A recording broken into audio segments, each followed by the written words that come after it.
wanita haid di bulan suci Ramadan, rugi. Itu kata yang ada di benak setiap wanita yang bertakwa dan haus akan pahala. Namun jangan berkecil hati. Apa yang harus kita lakukan? Yang pertama, sedih. Dan perasaan itu bagus. Karena kesedihan seorang wanita saat dia tidak bisa puasa dan tidak bisa sholat, itu bukti dia beriman kepada Allah Jalla wa'ala. Dan hal ini pernah terjadi pada zaman Nabi SAW. Ketika sebagian para sahabat tidak bisa ikut perang Tabuk karena nggak punya modal.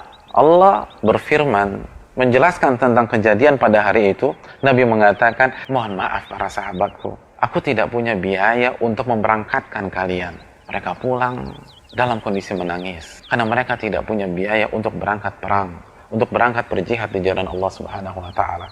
Itulah perasaan yang lahir secara spontanitas ketika seorang muslim atau muslimah tidak bisa beribadah kepada Allah Subhanahu wa taala. Maka bersyukurlah, itu tanda iman kepada Allah Subhanahu wa taala. Yang kedua, tanamkan niat. Karena niat itu seringkali lebih besar dampaknya daripada amal itu sendiri. Barang siapa dari wanita yang bertekad, berniat untuk berpuasa sebulan penuh di Ramadan, untuk taraweh 30 hari atau 29 hari di Ramadan, untuk selalu mengerjakan sholat wajib, maka ketika dia kedatangan menstruasinya atau haidnya, dia tetap mendapatkan pahala ibadah-ibadah tersebut. Nabi SAW bersabda dalam hadis riwayat Imam Ibnu Majah, barang siapa yang pada malam hari berjalan menuju tempat tidurnya, lalu dia berniat, bertekad untuk bangun di tengah malam mengerjakan sholat lail, namun pejaman matanya mengalahkan dirinya sampai di pagi hari, Nabi SAW mengatakan dia mendapatkan pahala amalan yang dia niatkan.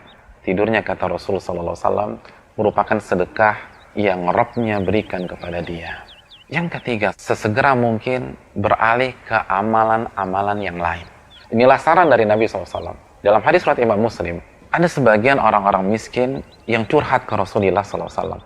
Mereka mengatakan, ya Rasulullah, orang-orang kaya itu telah mengalahkan kita dengan pahala.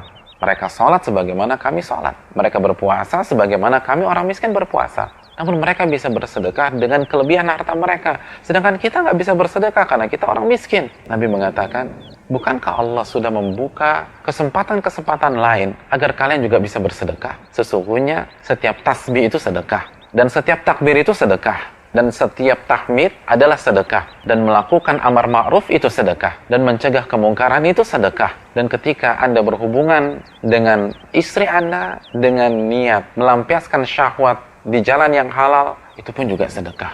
Yang terakhir, ketika wanita menjalani hari-hari haidnya, Anda tidak puasa, maka Anda sedang menjauhi larangan Allah Subhanahu wa taala. Karena Allah yang melarang Anda puasa. Allah Subhanahu wa taala berfirman, tidaklah aku ciptakan jin dan manusia kecuali untuk beribadah kepada diriku. Apa tafsir ibadah dalam ayat ini?